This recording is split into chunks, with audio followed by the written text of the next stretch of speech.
Good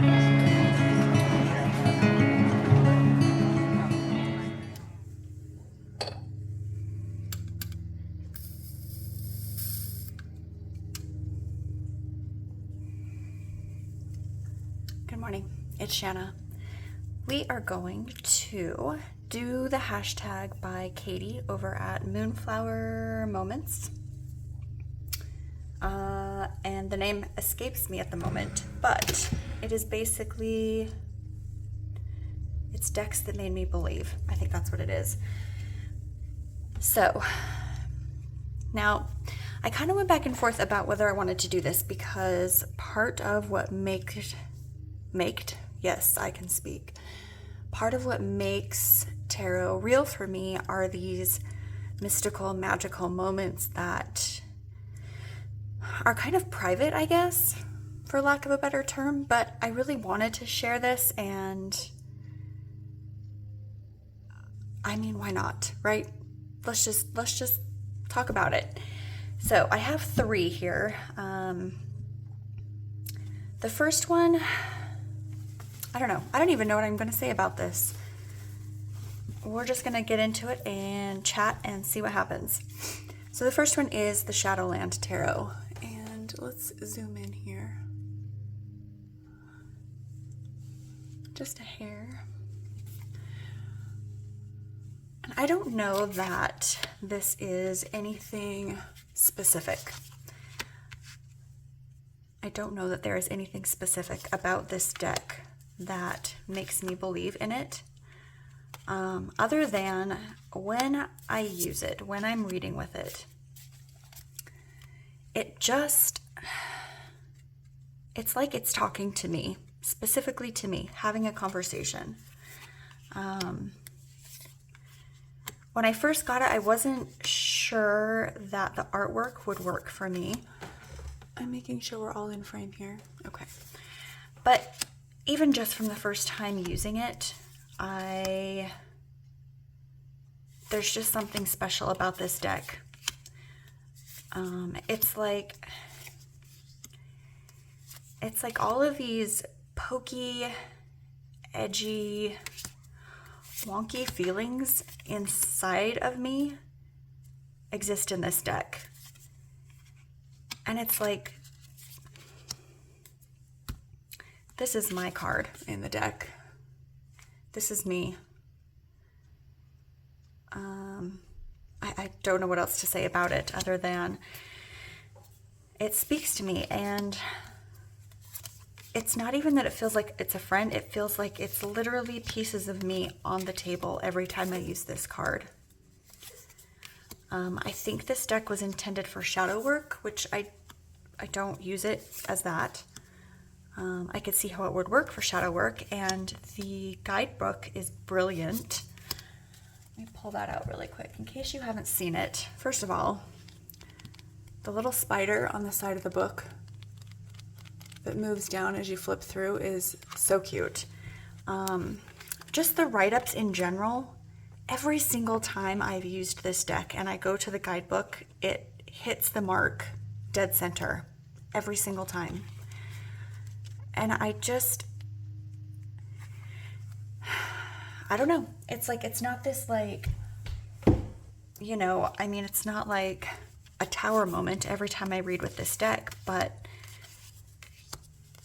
it just hits every time. I ask it a question, and even though sometimes even I'll ask the question, I'll lay the cards, and I'm like, yeah, no, I can see that. That makes sense. And then I go to the guidebook, and I'm like, oh, yeah, it absolutely makes sense, because it just is so specific with what it's telling me. And I know I feel like I am being a little bit vague. To be perfectly honest, I don't have a specific example of this one, unless I were to pull out my journal, which that would be weird. But just in general, this is the one I go to if I need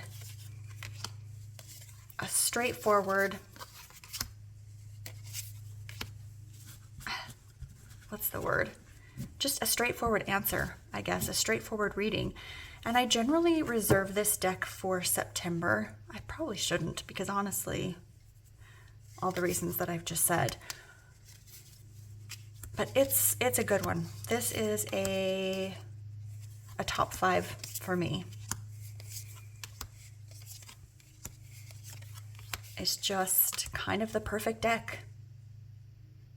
I would not use this deck for anyone else, I don't think, because at this point it feels too personal. It just feels like it's for me, and I've bonded to it, and I can see myself in it. So that is the Shadowland Tarot. Next up,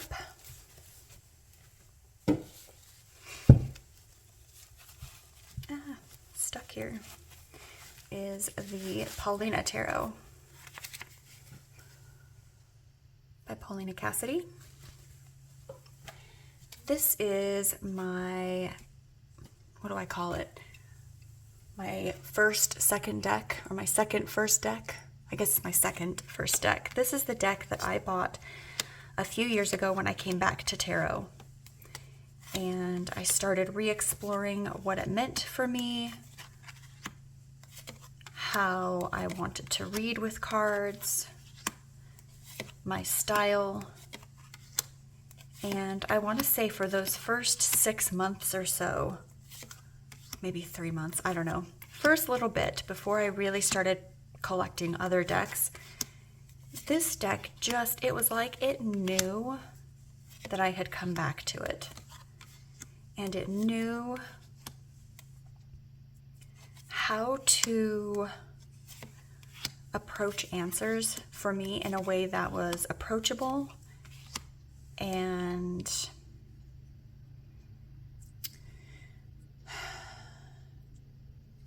in a way that made it known that that it was answering me, specifically answering me, that it wasn't just, you know, my mind telling me, oh, any old card could do. I mean, have you ever laid a card and you're like, okay, yes, while this Four of Cups fits the situation and my question perfectly, I bet that if I were to flip through the deck, I would find another card with this dragonfly in it, which symbolically meant something in that moment, right? And so sometimes I find myself flipping through the deck. I'm like, I bet there's another dragonfly in this deck somewhere. Cannot possibly be that this deck is speaking to me and answering my specific question with this specific card. This deck did. Every time I asked it something, it gave me the answer I needed in that moment. It said what it said, period, right? And it made it known that there was no other card in the deck that could have done the same thing.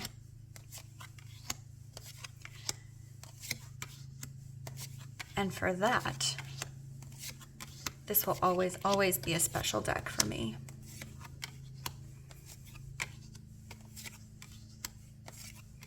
I don't use this deck for anything specific, and I don't pull it out often. But I feel this is kind of my coming home deck. The one that said, yes, you can read tarot and you can be a witch and you can follow your truth, be who you are, and not care if anyone else approves or likes it or gets it. Just, it is what it is. This deck says I said what I said. And that's the Paulina Tarot. Okay, lastly, and I feel like this is the deck that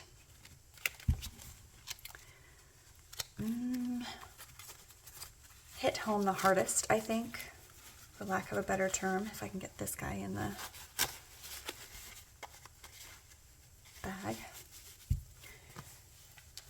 And I have two versions of this deck, the Forager's Daughter Tarot. I've mentioned it before. I have the original version and this Afterlight version. I use this deck for communicating with my grandmother, who passed 23 years ago. And that makes this deck exceptionally special. I originally bought the other version of this first, but because I enjoyed it so much, I decided to get this one as well. And I originally planned to use this one in the summer, spring and summer, and the other one in the fall and winter. But what happened instead is I used this deck to communicate with my grandmother. And I tried using the other one in the winter to communicate with her, and it just didn't quite hit the same. But this deck has been so specific, down to details of my grandmother, that even now talking about it gives me goosebumps. I can ask it a question, you know, in communication with her, and I just get the best answers. I do use the guidebook with this. I don't know if I have it here. Clearly I didn't plan this very well. Doesn't really matter. I do use the guidebook, and it's the write-ups specifically that are so spot on that just, it blows my mind. This deck, so my grandmother was legally blind, and this deck, one of the times I read with it, I asked a question about her currently, and one of the answers specifically went into being able to see in the dark and being better. Gosh, maybe I should get the book. It doesn't matter. You guys don't care. But it was so specific to her and what she had gone through and what she's currently going through. And to be able to talk with her and share a cup of coffee with her is such a comfort for me, that because she was that person for me growing up,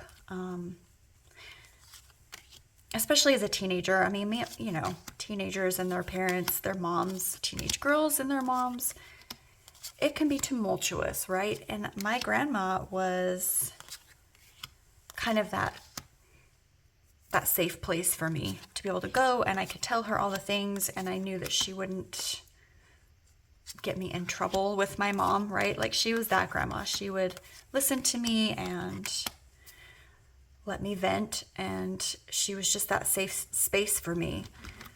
So to be able to go to this deck now and still have those conversations with her is very, very special. And so for that reason, I only use this deck to communicate with her. And I just love it. And I think this, honestly, just looking at it, I think that she would have liked this deck as well. She was very into nature and animals. She always liked to watch nature videos and Nature Channel and all that stuff. So yeah, this was a very short video. I feel like I could have gone into more detail, but it sort of feels almost too personal, but I wanted to share because I feel like sometimes people talk to me about tarot sometimes, like in real life. And for example, last week I had a guy come into my job where I work. We sell tarot there, and he was buying a tarot deck for a friend. And I don't remember exactly what started the conversation around his using a deck. But he said, yeah, he has one and he uses it, but he felt like that it was whatever card he pulled, he felt like could have been any other card to have given him the same answer. You know, he could have pulled an answer out of any card. And while, yes, I think you can pull an answer out of any card, I think the important part is being able to pull the answer out of the card that you're given and just working with that, and not necessarily accepting it per se, but being willing to believe in it and using that energy and that message in that moment and understanding that that's what your answer is, you know? And I think that kind of goes back to what I was talking about, you know, pulling a card and then thinking, oh, I bet this dragonfly is in 4 other cards, right? And kind of flipping through the whole deck to see if there's another dragonfly, to see if the answer you were given, the message that you were given was true. And I think that sometimes you just have to let go and trust, right? And for some of us, myself included, that is exceptionally difficult. But it's also very comforting. And so for that, I appreciate all of these decks. So yeah, I feel like I'm kind of rambling, and I guess I'll let the video end here. So I hope you guys enjoy the rest of your week, and I will catch up with you next week. Bye.